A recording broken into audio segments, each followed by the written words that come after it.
প্রিয় ভিউয়ার্স, আসসালামু আলাইকুম।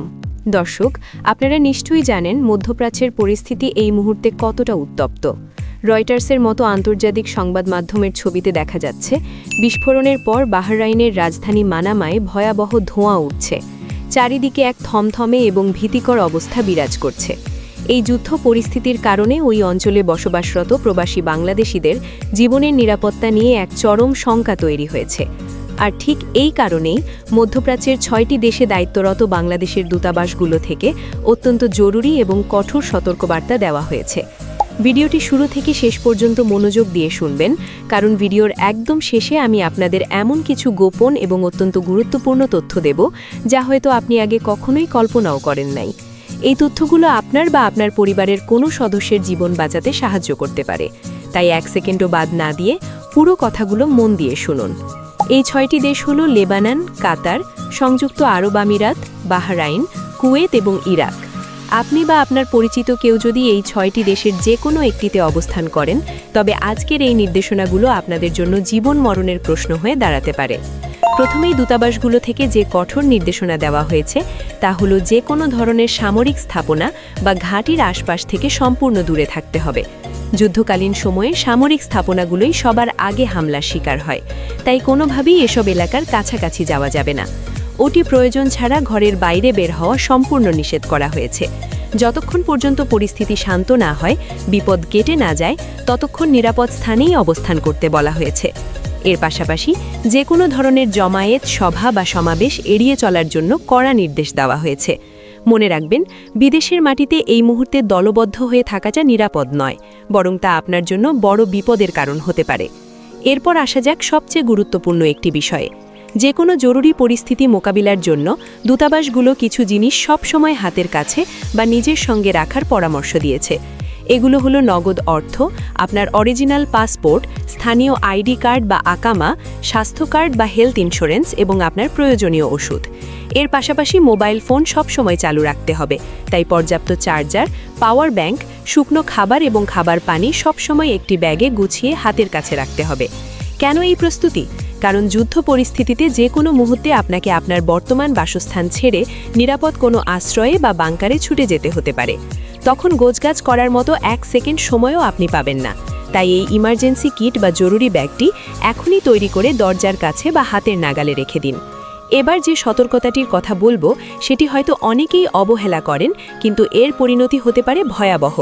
কয়েকটি বাংলাদেশ দূতাবাস প্রবাসী বাংলাদেশিদের সামাজিক যোগাযোগ মাধ্যম যেমন ফেসবুক, টিকটক, ইউটিউব বা হোয়াটসঅ্যাপ ব্যবহারের ক্ষেত্রে অত্যন্ত কঠোরভাবে সতর্ক করেছে। আপনি হয়তো রাস্তায় বের হয়েছেন, দেখলেন আকাশে মিসাইল উঠছে বা কোথাও ধোঁয়া উঠছে, আর আপনি মোবাইল বের করে ভিডিও করে ফেসবুকে আপলোড করে দিলেন। সাবধান! বর্তমান পরিস্থিতির কোনো ছবি বা ভিডিও সামাজিক যোগাযোগ মাধ্যমে আপলোড করা এবং কোনো ধরনের ভিত্তিহীন সংবাদ বা গুজব শেয়ার করা এসব দেশের প্রচলিত আইনের সম্পূর্ণ পরিপন্থী। মধ্যপ্রাচ্যের সাইবার আইন এমনিতে অত্যন্ত কড়া, আর যুদ্ধকালীন সময়ে এটি আরও কয়েক গুণ কঠিন হয়ে যায়। শুধুমাত্র একটি ছবি পোস্ট করার অপরাধে আপনাকে গুপ্তচর বৃত্তির অভিযোগে গ্রেফতার করা হতে পারে, যা আপনার জীবনের সবচেয়ে বড় ভুল হিসেবে প্রমাণিত হবে। তাই সোশ্যাল মিডিয়ায় এই বিষয়ে কোনো কিছু পোস্ট করা, শেয়ার করা বা মন্তব্য করা থেকে সম্পূর্ণ বিরত থাকুন। বিশেষ করে যারা লেবাননে আছেন, তাদের জন্য পরিস্থিতি সবচেয়ে বেশি ঝুঁকিপূর্ণ। লেবাননের বাংলাদেশ দূতাবাস দেশটির দক্ষিণ ও পশ্চিমাঞ্চল, যা বেক্কা ভ্যালি নামে পরিচিত, এবং রাজধানী বৈরুতের দক্ষিণাঞ্চল অর্থাৎ দাহিয়ে ও এর নিকটবর্তী এলাকায় বসবাসরত বাংলাদেশি প্রবাসীদের অত্যন্ত বিশেষ সতর্কতার সঙ্গে চলাফেরা করতে বলেছে। এই এলাকাগুলো এই মুহূর্তে সবচেয়ে বেশি সংঘাতপূর্ণ। আপনাদের প্রতি কড়া নির্দেশ হলো রাতের বেলায় কোনোভাবেই বাড়ির বাইরে বের হবেন না এবং সংঘাতপূর্ণ এলাকাগুলো সম্পূর্ণ এড়িয়ে চলবেন।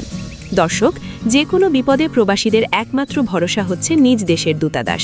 তাই আমি এখন ৬টি দেশের জরুরি হটলাইন নম্বর এবং ইমেল ঠিকানাগুলো বলে দিচ্ছি। আপনারা চাইলে নম্বরগুলো খাতায় লিখে নিতে পারেন অথবা মোবাইলে সেভ করে নিতে পারেন।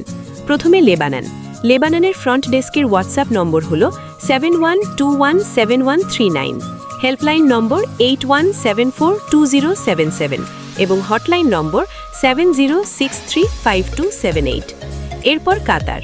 কাতারের হটলাইন নম্বর হল +974333620000 এবং ইমেল ঠিকানা mission.doha@mofa.gov.bd।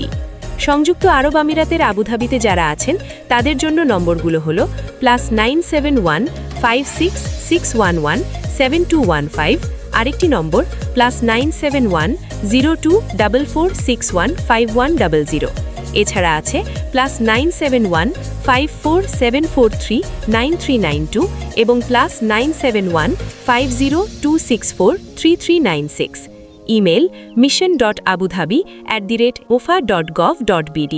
সংযুক্ত আরব আমিরাতের দুবাইয়ের প্রবাসীদের জন্য নম্বর হল +9715081682253 এবং +9715081683363। Email mission.dubai@mofa.gov.bd।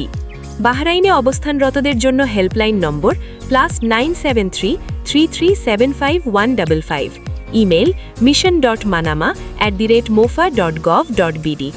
কুয়েতে যারা আছেন তাদের জন্য হটলাইন নম্বরগুলো হলো +965699201 +96566516404 এবং +96550891561। Email mission.kuwait@mofa.gov.bd। সবশেষে ইরাকের প্রবাসীদের জন্য হোয়াটসঅ্যাপ হটলাইন নম্বরটি হল +9647827883680 এবং ইমেল mission.baghdad@mofa.gov.bd। আমি আপনাদের অনুরোধ করব এই নম্বরগুলো আপনাদের পরিচিত প্রবাসীদের মেসেজ করে পাঠিয়ে দিন। হয়তো আপনার একটি মেসেজ কারো জীবন বাঁচাতে সাহায্য করবে। এবার সেই মুহূর্ত যার কথা আমি ভিডিওর শুরুতে বলেছিলাম। আমি বলেছিলাম ভিডিওর শেষে আপনাদের এমন একটি গোপন এবং গুরুত্বপূর্ণ তথ্য দেব যা হয়তো আপনারা কল্পনাও করেন নাই। সেই গোপন তথ্যটি হল আন্তর্জাতিক যুদ্ধ আইন এবং মধ্যপ্রাচ্যের দেশগুলোর অভ্যন্তরীণ প্রোটোকল নিয়ে। আপনারা হয়তো ভাবছেন যুদ্ধ লাগলে স্থানীয় প্রশাসন আপনাদের রক্ষা করবে, কিন্তু অত্যন্ত রূঢ় বাস্তব হল যে কোনো দেশে যখন যুদ্ধ বা বড় ধরনের সংঘাত শুরু হয় তখন সেই দেশের সরকার বা সেনাবাহিনী সবার আগে নিজের নাগরিকদের সুরক্ষার ব্যবস্থা করে। বিদেশি বা প্রবাসীদের নিরাপত্তার বিষয়টি তখন তাদের কাছে দ্বিতীয় বা তৃতীয় সারিতে চলে যায়, অর্থাৎ চরম বিপদের মুহূর্তে আপনি একা হয়ে যেতে পারেন। আরেকটি ভয়াবহ বিষয় হল এই দেশের গোয়েন্দা সংস্থাগুলো এখন সাধারণ মানুষের হোয়াটসঅ্যাপ এবং মেসেঞ্জারের ভয়েস কল এবং টেক্সট মেসেজ ট্র্যাক করছে। আপনি হয়তো আপনার দেশে থাকা পরিবারের কাছে ফোনে সেখানকার সামরিক মুভমেন্ট বা কোনো নির্দিষ্ট হামলার জায়গার কথা উল্লেখ করলেন, তবে কৃত্রিম বুদ্ধিমত্তা বা এআই প্রযুক্তির মাধ্যমে তারা সেই কল ট্রেস করতে পারে এবং আপনাকে জিজ্ঞাসাবাদের জন্য তুলে নিয়ে যেতে পারে। আপনি হয়তো শুধু পরিবারের সাথে গল্প করছিলেন, কিন্তু তাদের কাছে আপনি একজন সন্দেহভাজন হয়ে যেতে পারেন। তাই এই মুহূর্তে আপনার সবচেয়ে বড় রক্ষা কবচ হল আপনার নিজের সতর্কতা এবং বাংলাদেশ দূতাবাসের সাথে সরাসরি যোগাযোগ রাখা। কোনোভাবেই স্থানীয় রাজনীতি নিয়ে কথা বলবেন না, কোনো স্থানীয় আরব নাগরিকের সাথে যুদ্ধ নিয়ে তর্কে জড়াবেন না এবং সব সময় নিজের কাছে অন্তত 1 মাসের বেঁচে থাকার মতো রসদ এবং নগদ টাকা মজুদ রাখবেন, কারণ ব্যাংকিং ব্যবস্থা বা এটিএম বুথ যে কোনো সময় অকাজো হয়ে যেতে পারে। দর্শক, আজকের এই আপডেটটি শুধুমাত্র একটি খবর নয়, এটি লাখো প্রবাসীর জীবনের নিরাপত্তার একটি নির্দেশিকা। প্রথম আলো থেকে পাওয়া এই নির্ভরযোগ্য তথ্যগুলো আমি আপনাদের সামনে তুলে ধরলাম যাতে আপনারা সচেতন হতে পারেন। আপনার পরিবার, আত্মীয় বা বন্ধু যারা মধ্যপ্রাচ্যে আছেন তাদের কাছে এই ভিডিওটি বা এই তথ্যগুলো এখনই পৌঁছে দিন। পরিস্থিতি যাই হোক না কেন মাথা ঠান্ডা রাখবেন এবং স্থানীয় আইনের প্রতি শ্রদ্ধাশীল থাকবেন। সবার সুস্থতা ও নিরাপত্তা কামনা করে আজকের মতো এখানেই শেষ করছি। নিরাপদ থাকুন, সতর্ক থাকুন।